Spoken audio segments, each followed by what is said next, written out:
Hi everyone.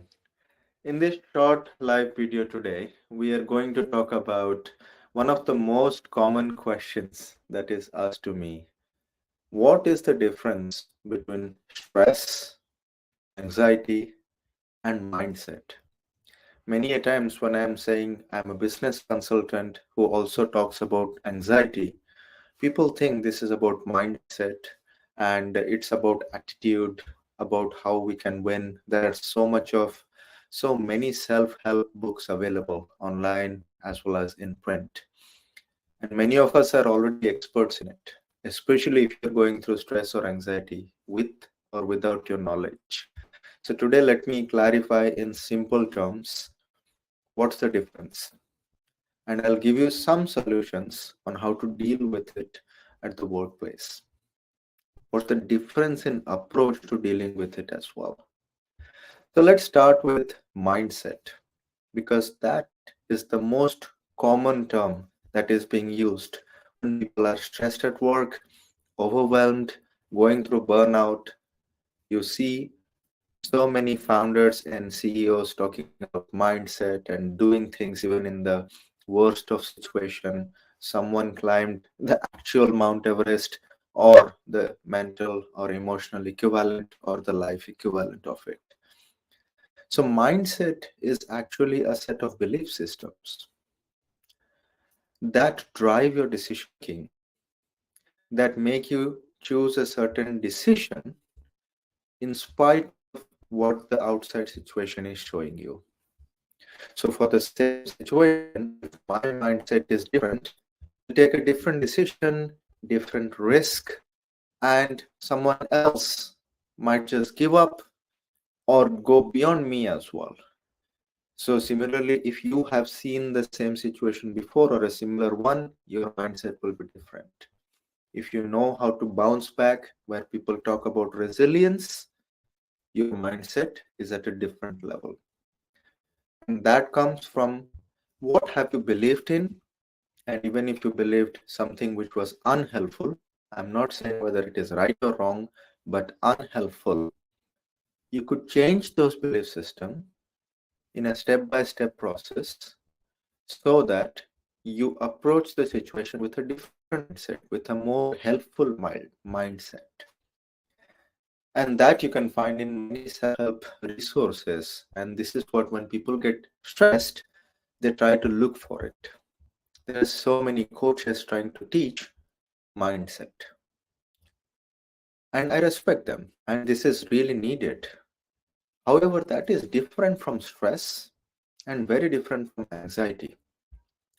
There is a lot of overlap which makes it look similar. But once you understand some core differences, you will be able to address them differently. So if someone is giving up more often, that it might be a belief system, hence a mindset issue. If someone is taking too much risk, even when they know that things may or may not be in their favor, it's a different mindset. But it's still not stress and it's still not anxiety. It might have the same symptom. So what is stress? The first thing about stress is there is always a trigger. And in fact, stress is actually a good thing. There are good kinds of stress, there are not so good kinds of stress, so helpful and unhelpful. And when there is a proper balance, you actually grow. And if you're having stress because of a trigger, so let's say it's a physical trigger like heat, sunlight, or somebody hurt you physically, there is a physical trigger. There is an emotional trigger. So each time there is an examination or you have a review with your team or manager, there is some stress involved. Those are certain specific triggers that are happening, and then they make you get ready. If you didn't get ready, you would never run faster if you could not play a guitar or something, because you need that stress to actually play it. But if it is too much or unmanaged, there is no music and there is trouble. Means you keep running or you keep hiding, and there is a physical and emotional trigger for that stress. So, speaking of sunlight, if I'm too much in the sun and if that is a physical trigger for me, I need to go to a shade. Need to go to a place with shade. I put maybe sunscreen on or do something else that might relieve me from that stress. If I know that a company review is going to make me stressed, I might prepare for it. And while having that stress, we can list down the physical symptoms, which are kind of clear reasons or clear symptoms that say that you are stressed. So, sweating when it is not really a reason to sweat. People are working on a spreadsheet and sweating. There is some stress over there. Or palpitation of the heart, running heart, those kind of physical things. You could feel too hot or too cold. There are temperature fluctuations for people going through certain physical situations in life. If there are hormonal changes, there are physical and chemical stresses happening, and they go away once the trigger has been removed or has been alleviated.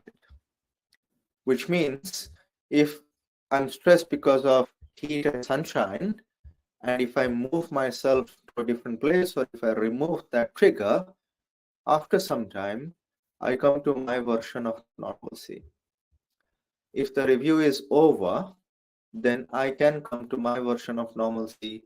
I would stop sweating, or I would stop the racing heart might calm down, the breathing would be better, and you would feel clearer, and it goes away. You start feeling better, which is what happens when people do something related to substance abuse. It might be smoking, it might be drinking, it might be eating chocolate, it might be eating ice cream. You feel stressed out, that is a trigger, and there is something else that does a chemical reaction and that changes the hormones and chemistry, and you feel better. It's still physical.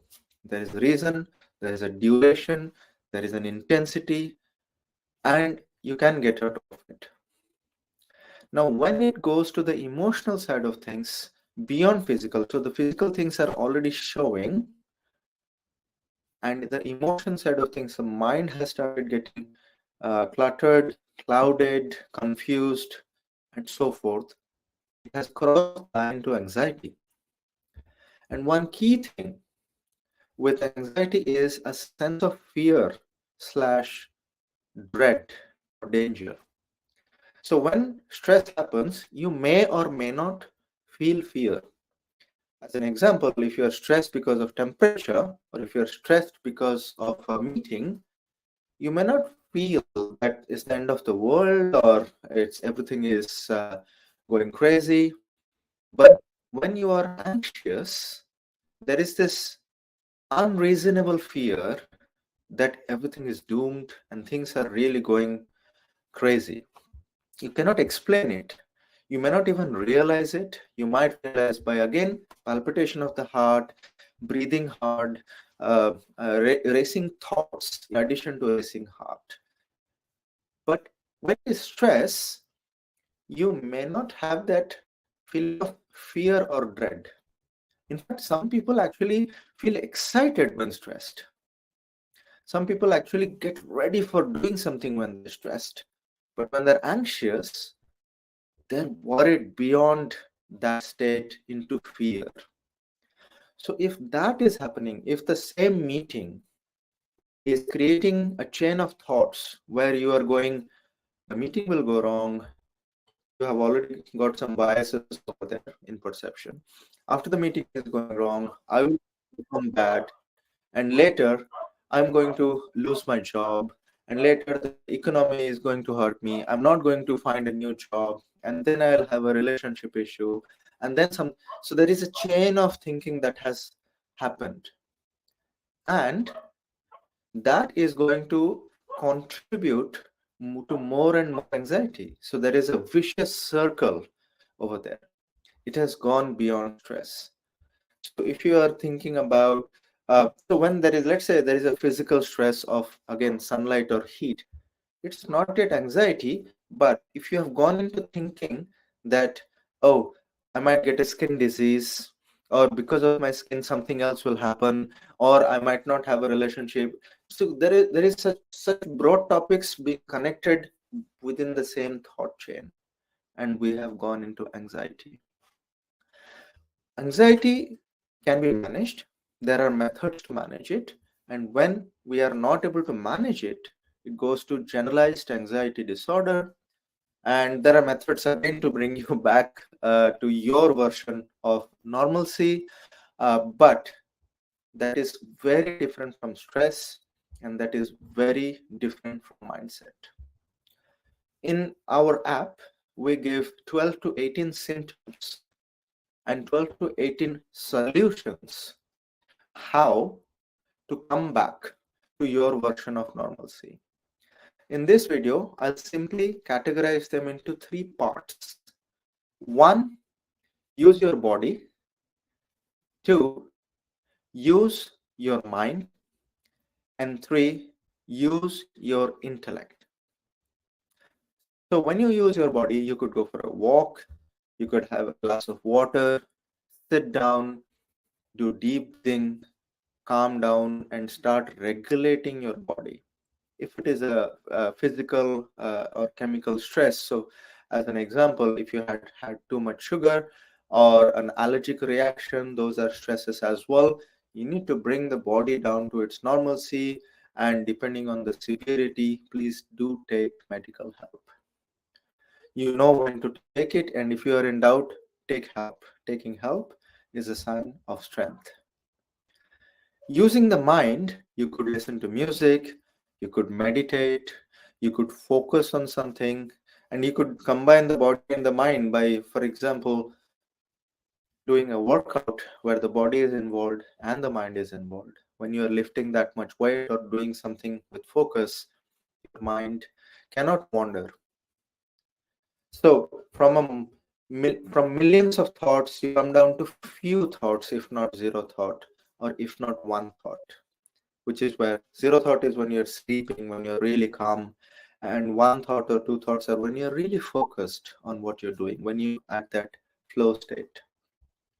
If your body is tired, mind is engaged, but you want to do something more, use your intellect. I have found many people tell me that they were very stressed out after a meeting, and it was going towards anxiety because they have been watching it for a few weeks as well. But when they're doing their work, when they're coding, if coding is their work, or if they're cooking, if cooking is their work, they zone out, and that makes them feel better. And this is the same reason sometimes when you go for a smooth, long drive, you feel better. You're in charge, you're focused, less thoughts. When you listen to music, even while driving or while doing something else, you're focused. Your brain has less number of less information to process, and you feel calmer and calmer. As you feel calmer, your internal systems start coming in and balance the chemical system to make you feel better. And that's one of the best ways to get out of generalized anxiety. Why does it relate to the workplace? The main reason is we do not understand the difference between stress and anxiety. So, one, duration trigger.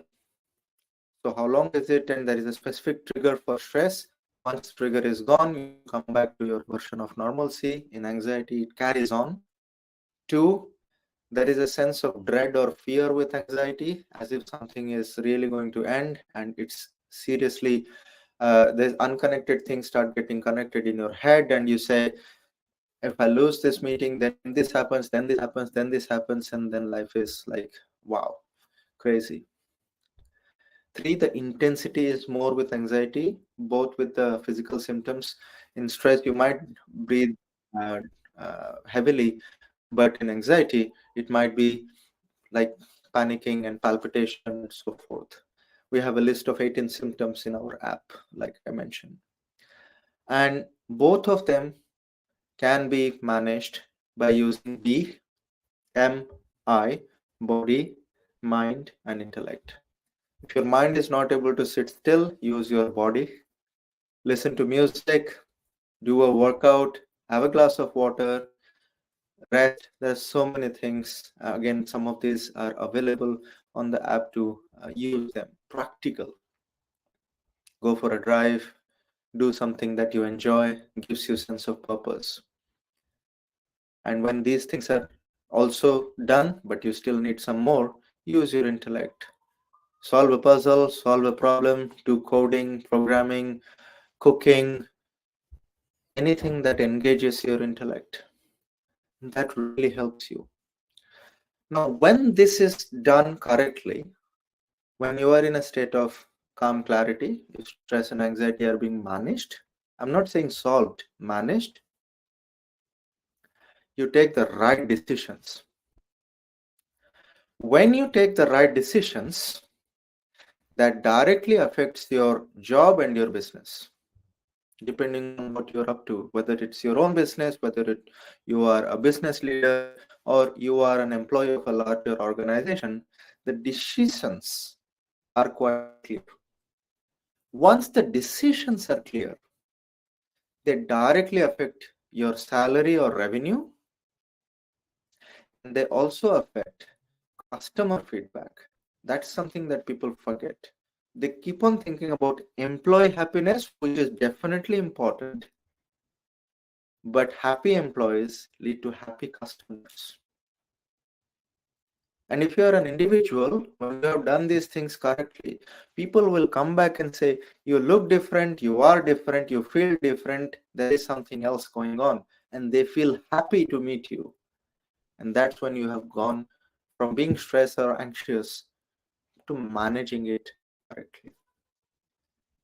And the last thing about the workplace is stress and anxiety are the most misunderstood forms of generalized anxiety disorder. There are many quizzes available both on our website as well as on NHS and on the internet. If you look for them, we can share some of them. But when the score is below something, we feel that it's just mild and I can take care of it. I'll go watch some videos on YouTube and I'll be fine, until it comes back with a vengeance, because it hits you hard when you're weak, when you're confused, and if you have not solved the actual emotional problem or the trigger or the reason that has caused it, then you get hurt a bit more each time it comes back. So this is another thing about anxiety, that it can be resolved by processing it, by talking. But stress, the first thing about resolving it, to remove the trigger, it's a little bit easier and much more short term. And none of this is as generally misunderstood as mindset, because again, mindset is a set of beliefs on how you approach. If you keep ignoring the mild problem for too long, it is no more mild, because you can see the statistics in some of our previous videos, but generalized anxiety is one of the biggest problems in the workplace, most misunderstood, and many people don't even seek help. All right, so speaking of help, I'll tell you something that has worked in many companies that I have given these well at work workshops. What we create is a small, let's call it club instead of support group, because some people have different meanings attached to support groups. And initially people hesitate, what the, I don't want to talk about stress and anxiety with someone else, or I don't feel comfortable, I don't know what I will say. But we walk through certain steps so that you create a conversation in this small group. In many companies, this need not be about the feelings. It could be a dog walking group, a golf group, a coffee club, a book group, or something. But we create a small group in your company so that you guys can become your own support group. When you are feeling down, you know who can listen to you without judgment. There are rules about how long you can support because you cannot support beyond a certain point. Remember, put your own oxygen mask first. If you are not feeling the best, if you are not in the best of situation, you may not be able to help someone else. So there are certain rules about how much you can help. And if it goes beyond a certain point, we signpost you and give you signposts so that you can refer them to someone who is more specialized, more capable of helping them. Remember, taking help is a sign of strength. And that's where the real change starts happening. So we don't need to be ashamed of talking about feeling anxious, feeling about certain specific thing. It need not have anything to do with your business. Your business is positioned well, everything is doing fine. But if you're worried about the economy, or if your pet is not well, or if your friend is not fine, or if you have carer responsibilities, there are so many reasons people feel anxious. And the least we could do as another human being is be there to listen, to share in that support group. And it becomes a diminished problem the more we share about it. So I hope I could clarify. Mindset is so different from stress and anxiety. Mindset coaches have their own place. They're in performance sports, they're in workplace, and so forth. But stress and anxiety is something where some more structured steps are needed to take care of it. And at Mindly, we make sure that we take care of that generalized anxiety and connect it with your business, with your salary, with something measurable so that you know that it's not fluffy, that there is something that is quantifiable. And from there, you keep on growing from strength to strength. If you have any more questions, please feel free to go to our website, mindly.uk, download a set of resources for free, download our app, send me more questions.